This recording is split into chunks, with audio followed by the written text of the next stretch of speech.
So I'm denying the flood story as a literal story or historical event that happened. Okay. I deny that claim. Uh,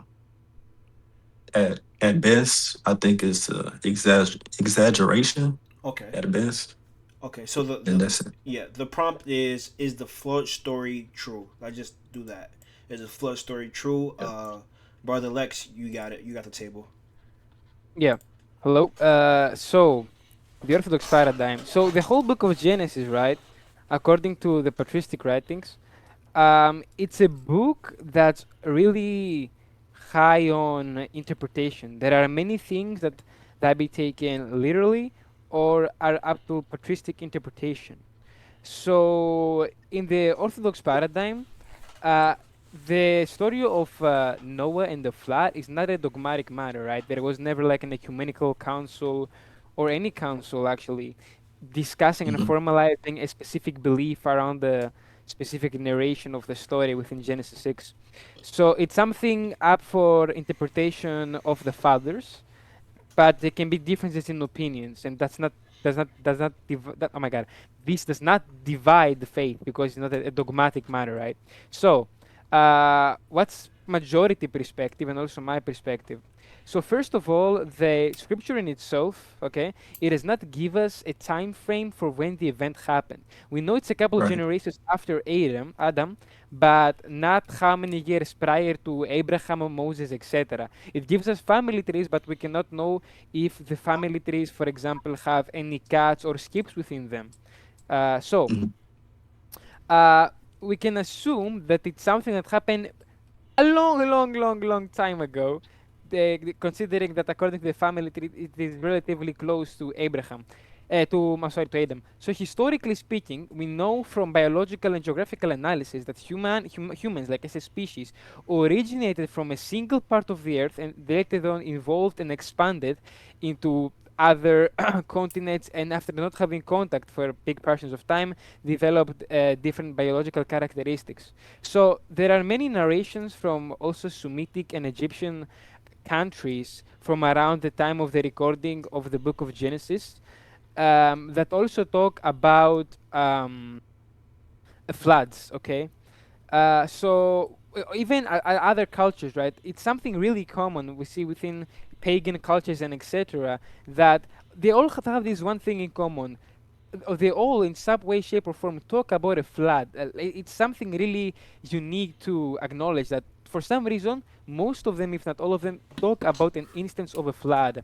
So, if we take it from that understanding, the logical and patristic understanding, and if we concede to the point that it was something relatively really early in the human species, and that, as we know, humanity originated from one place, if a flood happened um, within the area that humans had expanded on, and because humans were limited on a specific area, and that was the only area known to them, that Mhm. big and massive local flood to them, in their perspective, would be considered a world flood. Not only that, but we know that scriptures says only that the family of Noah was the one that survived, and that the ship rested on Mount Ararat, which is also Mhm. something historical. I mean, you can go to Ararat in Turkey, and there is this site there that's supposedly the Ark of Noah. It's a debated topic, but a lot of people agree that it is, and there is actually some really big evidence to support that claim.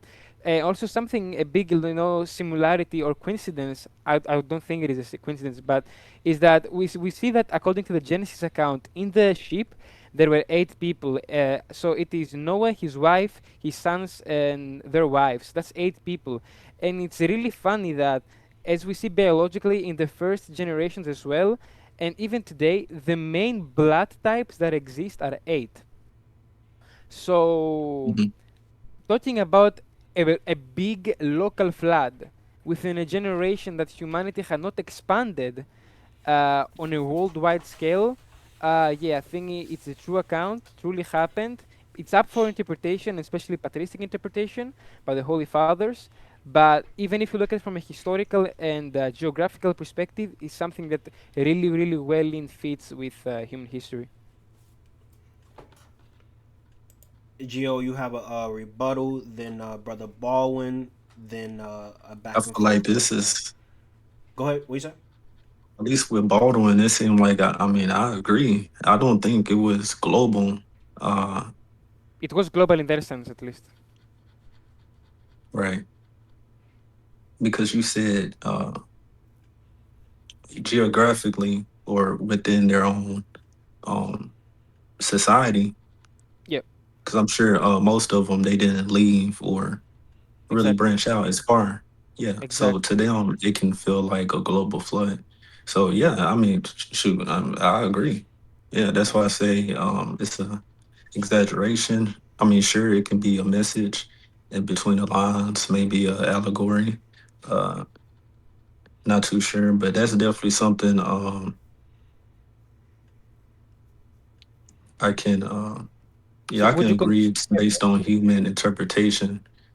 Uh, We have an agreement. I don't know which one is the best interpretation. What? That's another story or debate. But yeah, I mean, yeah, we agree. Yeah. Nice. So we got agreement. Baldwin, do you want to add on to the agreement or anything? What I could have is a little scientifical point, very short, Okay. and also philosophical about just how the flood doesn't disprove, like objections to the flood don't disprove necessarily the young Earth model that we would see in Christianity.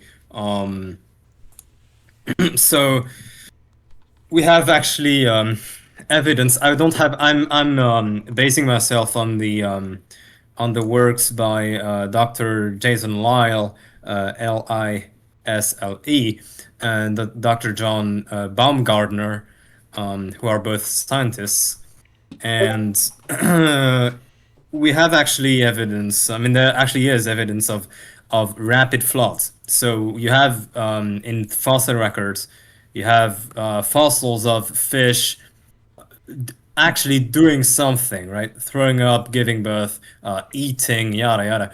And so we see that it would be a rapid thing, and not so the flooding of sediment would be a rapid thing and not like a slow sort of process like you would see on shores or oceans, right? Technically, the flood would have generated also lots of heat because of the friction, and the heat could have been absorbed by the core of Earth through rapid subduction of the plates, because the water, when you read the account, you actually see that the water comes up from the Earth, like from down, right?